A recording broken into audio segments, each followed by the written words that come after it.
Namo tassa bhagavato arahato sama sambuddhassa. Namo tassa bhagavato arahato sama sambuddhassa. Namo tassa bhagavato arahato sama sambuddhassa.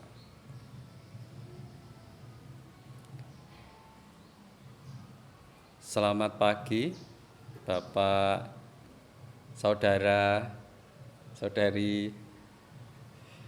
Pada kesempatan pagi ini, semoga yang hadir di sini dalam keadaan sehat, baik, damai, dan bahagia. Terimalah salam Dhamma dari kami, Suki Hontu Namo Buddhaya. Pada kesempatan kali ini, sebenarnya saya hasil dari kebingungan saya sendiri sih. Jadi pada saat itu atau saat lalu itu kan saya itu membaca di buku Parita Suci yang warna biru ini. Itu di halaman 108. Kemudian ada juga di Parita itu di halaman 97. Di 108 itu di Buddha Jaya Manggala atau syair kemenangan Sang Buddha. Di kemenangan yang keempat. Terus kemudian dilanjutkan lagi dengan Parita di halaman 97. Nah, dari kedua syair ini, saat itu saya itu melihat, ini kan ceritanya tentang seseorang atau beliau yang Mahathira Anggulimala. Saat itu saya berpikir, yang pertama kesannya itu kan jahat, kejam. Dengan kata lain mengambil kehidupan makhluk lain. Tapi kemudian di halaman 97 itu sebagai mantra, ya istilahnya memberikan kehidupan bagi makhluk lain. Saat itu saya belum pernah mendengar ceritanya Anggulimala itu seperti apa. Jadi agak sedikit bingung saya saat itu. Nah, saya kali ini lebih banyak akan bercerita ke halaman 97, yaitu tentang memberikan keselamatan untuk ibu yang akan melahirkan. Sebelumnya saya akan mengulang syair yang ada di halaman 108, yaitu di Buddha Jaya Manggala Gata. Kurang lebih syairnya seperti ini. Dengan pedang terhunus di tangan yang kokoh dan kuat, Anggulimala yang kejam dengan berkalung untaian jari mengejar sepanjang 3 yojana. Raja para bijaksanawan menaklukkannya dengan kemampuan pikiran sakti yang mengagumkan.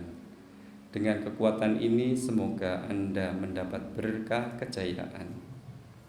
Terus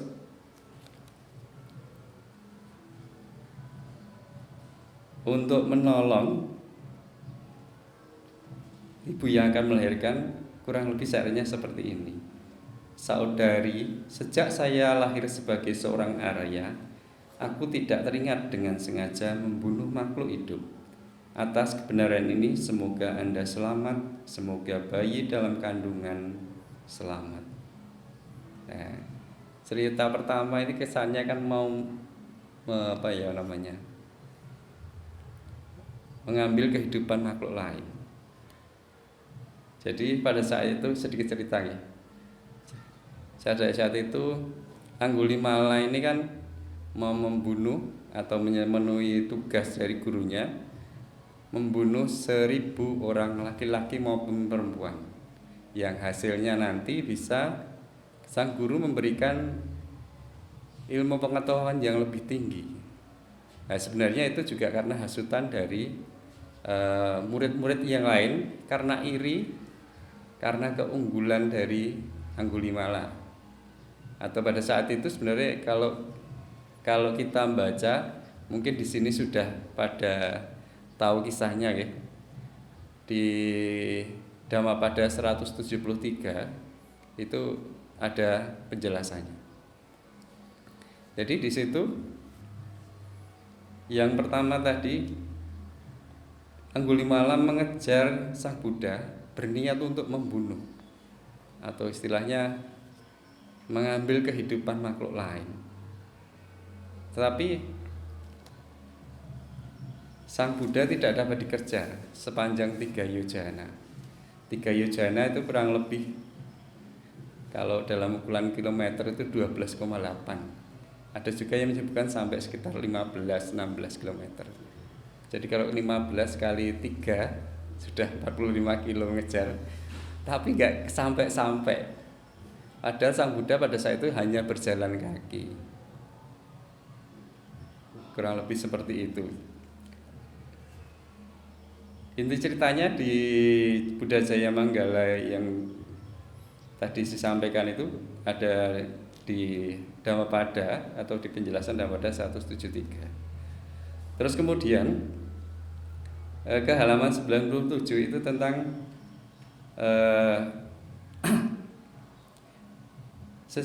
saudari, sejak saya lahir sebagai seorang Arya, aku tidak teringat dengan sengaja membunuh makhluk hidup. Nah, di sini kemudian ada ungkapan tidak teringat dengan sengaja membunuh makhluk hidup. Padahal kalau di cerita pertama tadi, Anggulimala itu membunuh 999 orang. Terus kemudian untuk memenuhi yang ke-1000 itu kan mau membunuh Sang Buddha, tapi nggak jadi, nggak selesai. Karena sisi lain sebenarnya Sang Buddha dengan kekuatan Mahakaruna Samapati itu menolong Anggulimala.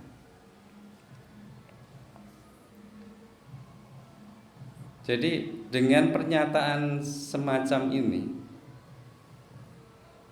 itu bisa menjadi kayak seperti mantra ya, sehingga ada makhluk lain yang juga dengan kebenaran itu menjadi selamat. Atau ibu yang mau melahirkan tadi melahirkan dengan mudah dan bayinya selamat.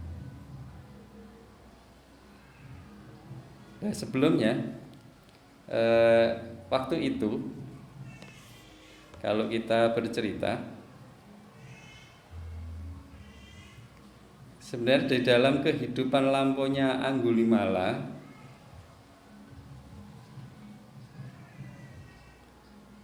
jadi Sang Buddha itu tidak hanya saat itu saja mengubah dari Anggulimala yang kejam itu tadi menjadi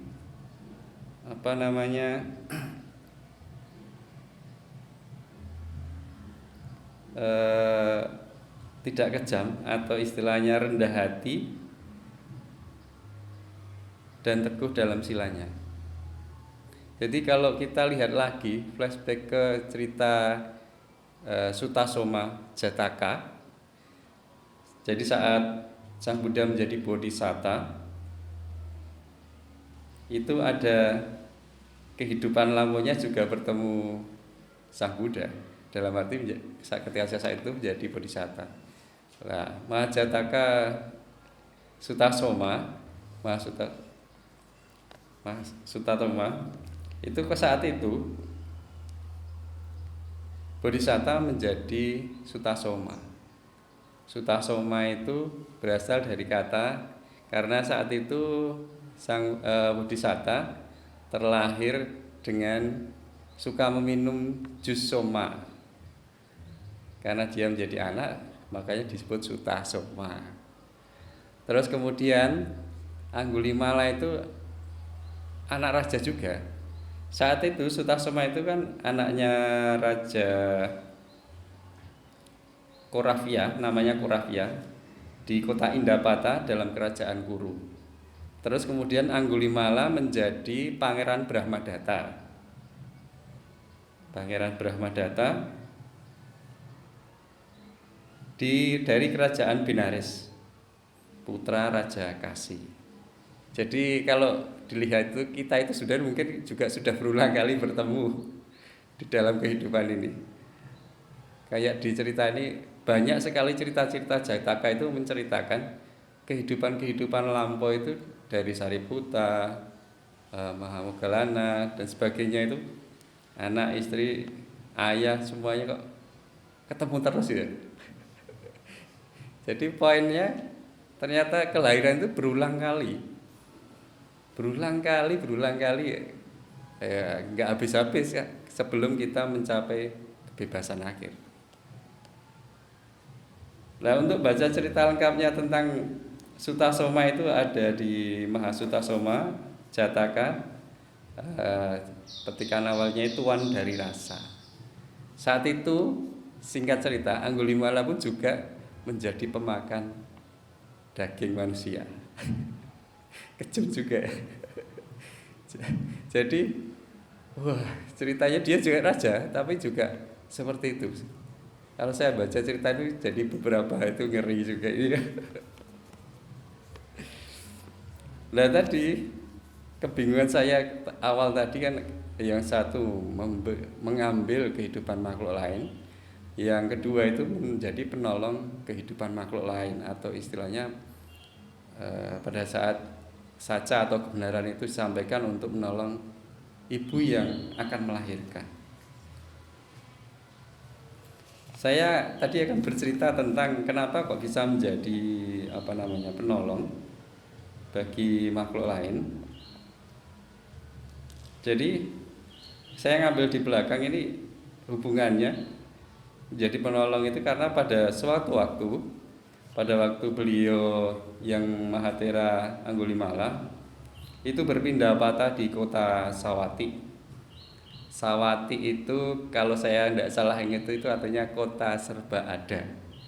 Jadi sangat lengkap di situ. Sawati. Jadi beliau melihat wanita yang sangat menderita akan melahirkan. Beliau tergerak hatinya lalu berpikir, betapa menderitanya makhluk hidup. Betapa menderitanya makhluk hidup. Nah, itu ungkapan yang disampaikan beliau yang Mahatera Anggulimala ketika sudah menjadi biku pada suatu waktu pergi berpindah patah ke kota Sawati dan melihat ada seorang ibu mau melahirkan dan kesulitan. Kemudian ada ungkapan itu tadi, betapa menderitanya makhluk hidup, betapa menderitanya makhluk hidup. Jadi meskipun beliau yang pernah membunuh 999 orang merasa amat kasihan melihat seorang wanita menderita kesakitan karena akan melahirkan. Kemudian setelah selesai pindah patah dan makan pagi, beliau pergi ke wihara untuk menemui Sang Buddha.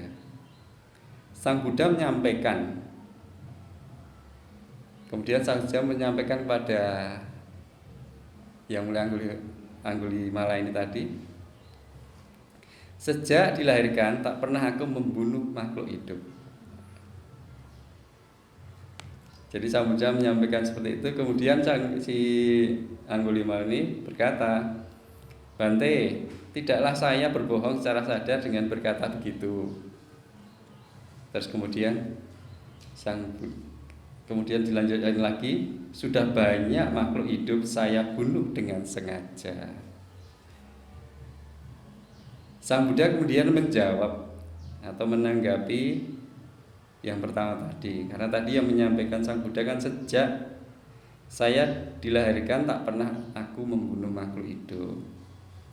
Terus kemudian karena Anggulimala ini merasa itu berbohong, maka kemudian Sang Buddha memberikan ungkapan lagi seperti yang di Parita halaman 97 tadi. Jadi beliau menawi, saudari, sejak saya dilahirkan sebagai seorang Arya, aku tak pernah ingat membunuh makhluk hidup dengan sengaja. Kurang lebih seperti itu. Jadi ketika dia terlahir sebagai seorang Arya itu artinya menjadi seorang biku ya. Menjadi seorang biku,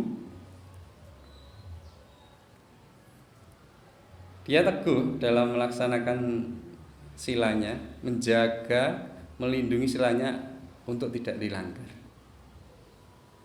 Jadi dari ungkapan Sang Buddha tadi kemudian beliau menemui wanita yang akan melahirkan bayinya tadi. Layar penyekat melingkari sang ibu, Biku Anggulimala duduk mengulangi syair yang diajarkan Sang Buddha. Dengan segera bayi mudah lahir dan selamat. Nah, kemanjuran wanita ini sampai sekarang juga masih dipergunakan. Setelah keberhasilan menolong wanita itu dengan pernyataan kebenaran, Anggulimala memfokuskan pikiran untuk bermeditasi dan tak lama kemudian mencapai tingkat kesucian arahat dan dikenal sebagai salah satu dari 80 Mahatera. Itu keberhasilannya itu ternyata menggembirakan. Terus kemudian pada suatu waktu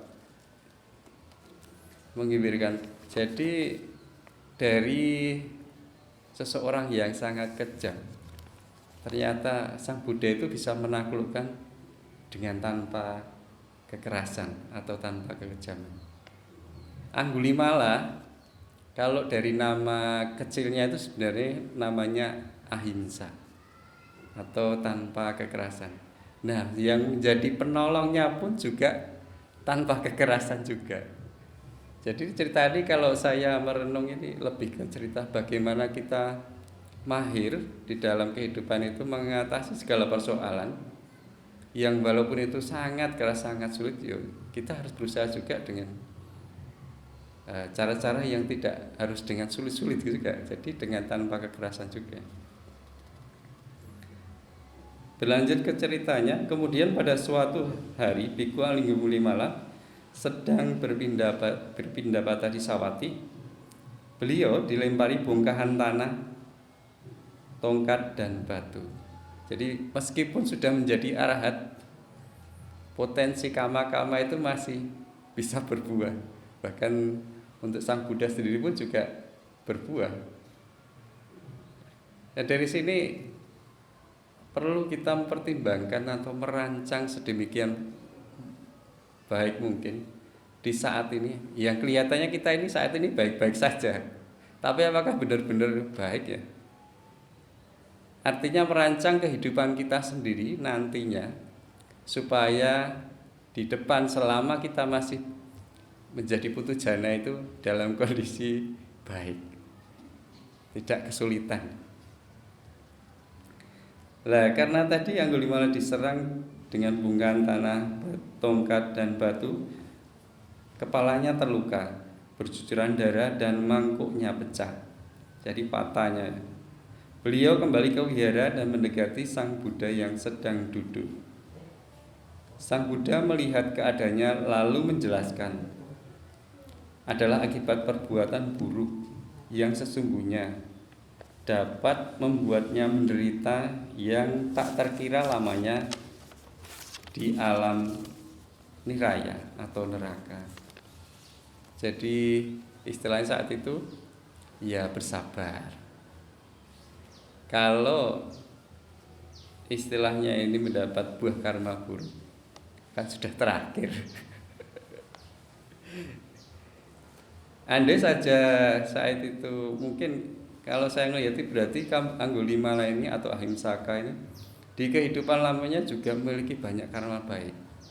Karena Sang Buddha menolong pasti juga melihat ini sudah karma baiknya pun juga sudah waktunya berbuah sehingga sanggup atau untuk ditolong. Jadi tadi saat meskipun dilempari batu, bongkahan tanah dan tongkat tadi dengan kepalanya berdarah, kemudian setelah itu Anggulimala hidup menyendiri, menikmati kebahagiaan dari kebebasan atau nibbana. Jadi kebiasaan nibbana kalau dari cerita-cerita itu bisa dinikmati juga selama masih hidup. Ketika sudah mencapai tingkat kesucian arahat. Beliau mengucapkan pernyataan kebijaksanaan. Kemudian Angulimala meninggal dengan tenang. Dia merealisasi kebebasan akhir nibbana. Nah, ungkapan kebahagiaannya adalah seseorang yang sebelumnya lalai, kemudian orang tersebut tidak lalai. Orang tersebut menerangi dunia ini seperti rembulan terlepas dari awan. Jadi lalai dalam hal ini ketika kita kehilangan sati atau mindfulness kita, kesadarannya, kehilangan ingatan, bisa juga kehilangan perhatian penuh kita yang dilakukan saat ini. Sebagai contoh ya, mungkin kita kalau berbicara atau ngomong dengan saudara, teman atau siapapun, kalau itu sampai ada muncul di dalam dirinya itu kata-kata itu keserakahan, nafsu ataupun kebencian, atau memiliki maksud yang tidak baik di dalam diri, sebenarnya orang tersebut sudah kehilangan satinya, sudah kehilangan kesadarannya. Kalau kilesa-kilesa itu muncul di dalam dirinya. Kadang orang itu kan kalau berbicara itu memiliki tendensi-tendensi yang berharap seperti ini, berharap seperti itu. Mungkin bisa dikatakan dengan berharap seperti itu, dengan asik melakukan hal tersebut, secara tidak langsung itu sudah sebenarnya kehilangan satinya atau perhatian penuhnya. Nah, kira-kira seperti itu. Nah, sepeninggalnya Angulimala, para biku lain itu hampir tidak percaya kalau Angulimala itu bisa parinibbana. Karena apakah mungkin seseorang yang sudah begitu banyak membunuh manusia dapat mencapai parinibbana? Jadi ungkapan dari para biku. Terus kemudian Sang Buddha menjawab, para biku, Angulimala telah melakukan perbuatan jahat karena dia tidak memiliki teman baik atau kalyanamitta. Nah, saat ini sebenarnya kita itu masih beruntung bermitra atau berteman dengan orang-orang di sekitar kita itu yang mengenal Dharma yang baik dan benar. Masih beruntung kita bisa terarah. Jadi ketika sati atau perhatian penuh kita itu pada mencapai merealisasi kebebasan akhir nibbana. Nah, di dalam kehidupan ini hampir setiap perbuatan itu bisa kita kendalikan. Artinya ketika kita melakukan satu, ini ada yang tidak perlu, ini perlu. Itu kita bisa tahu dari pemahaman Dhamma, dari teman-teman atau kalyanamitta yang ada. Nah, di situ dengan kata lain, sangat pentingnya kalyanamitta untuk menjaga kelangsungan atau membangun kehidupan kita di kehidupan depan nanti. Jadi tadi kalau disampaikan Sang Buddha, para biku, Angulimala telah banyak melakukan perbuatan jahat karena dia tidak memiliki teman yang baik atau kalyanamitta. Tetapi kemudian dia menemukan teman yang baik, dan dengan bantuan mereka serta nasihat yang baik, dia telah mantap dan penuh perhatian melaksanakan Dhamma. Nah, ini saat ini kita juga ya beruntung ya. Sama-sama belajar Dharma, sama-sama bisa saling menopang, mendukung untuk kehidupan yang terus berulang, lahir, tua, sakit, mati, berulang lagi, lahir, tua, sakit, mati. Kalau sampai menjalani di kehidupan 4 alam bawah, wah, sepertinya tidak ada makhluk yang pengen lahir menderita. Atau di 31 alam kehidupan pun sebenarnya juga tidak ada makhluk yang pengen selesai juga.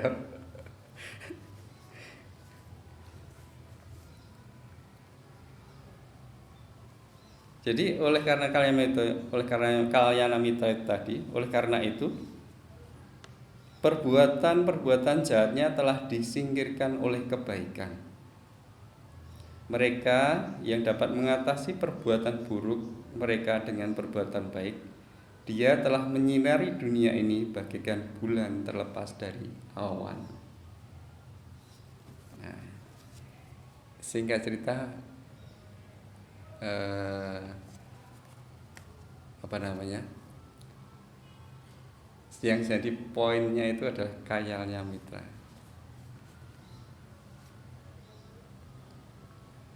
Jadi mungkin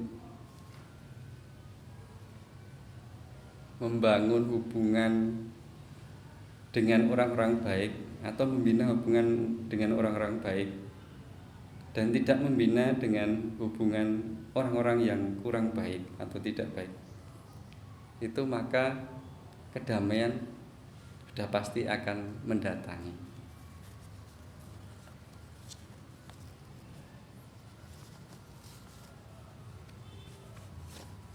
Tetapi ia yang mengikuti kesenangan bahkan juga mengorbankan diri demi kesenangan, maka gelas berisi racun akan diteguknya seperti seorang pemabuk. Dan kehidupan berikutnya, penderitaan tiada akhir sudah pasti menunggu dirinya.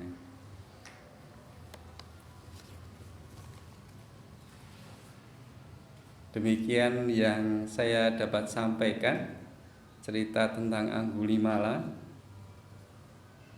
Semoga kita selalu berusaha, berjuang untuk selalu berperhatian penuh atau selalu mengembangkan hati kita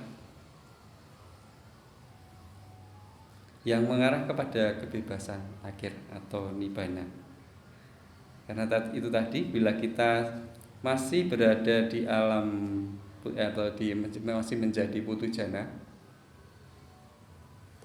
ada ibaratnya itu kelahiran kita masa depan nantinya sebanyak seperti debu di muka bumi. Jadi debu di muka bumi itu tak terhitung banyaknya selama belum kita mencapai kebebasan. Jadi tak terhitung, lahir, sakit, tua, mati, begitu lagi. Di cerita Jataka banyak cerita-cerita itu yang menceritakan yaitu tadi pertemuan Sang Buddha, Anggulimala dan lain-lain itu sudah berulang kali ternyata. Itu jangan-jangan juga kita sama berulang kali. Jadi kalau kita berusaha, semoga setelah kita berusaha itu ya paling enggak segera mencapai magga dan pala, jalan dan buah. Paling tidak kalau misalkan kita bisa mencapai sotapanna, minimal kelahiran kita yang tidak terhitung banyaknya tadi bisa tereduksi, berkurang menjadi 7 kelahiran lagi.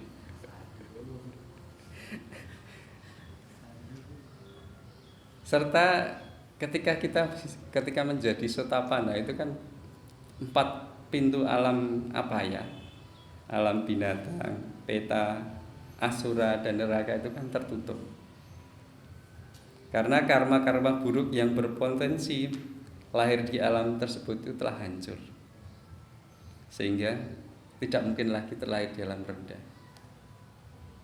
Kalau misalkan lebih baik lagi terlahir dari menjadi anagami atau jadi agami, semua karma-karma baik yang berpotensi lahir di alam manusia dan dewa itu juga hancur.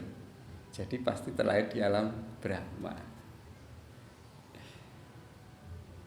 Ya, demikian tadi yang dapat saya sampaikan mengenai 2 syair yang ada di Parita, di Buddha Jaya Manggala, syair kemenangan sempurna, kebenaran yang keempat. Dan menurut saya kok dulu saya agak bingung, satu mengambil kehidupan makhluk lain, yang kedua itu tentang kebenaran, ungkapan kebenaran juga, tentang orang yang sama, Anggulimala, menolong kehidupan makhluk lain, terutama untuk ibu yang akan melahirkan. Dua hal yang menurut saya pada saat itu kontras. Belajar bercerita, membaca dari cerita, nah, ternyata luar biasa. Semuanya kekerasan ditaklukkan tanpa kekerasan. Semoga kita bisa segera berjuang mencapai maga dan palak dan merealisasi kebebasan luhur nibbana. Semoga bermanfaat. Sabe sata bawantu sukitata.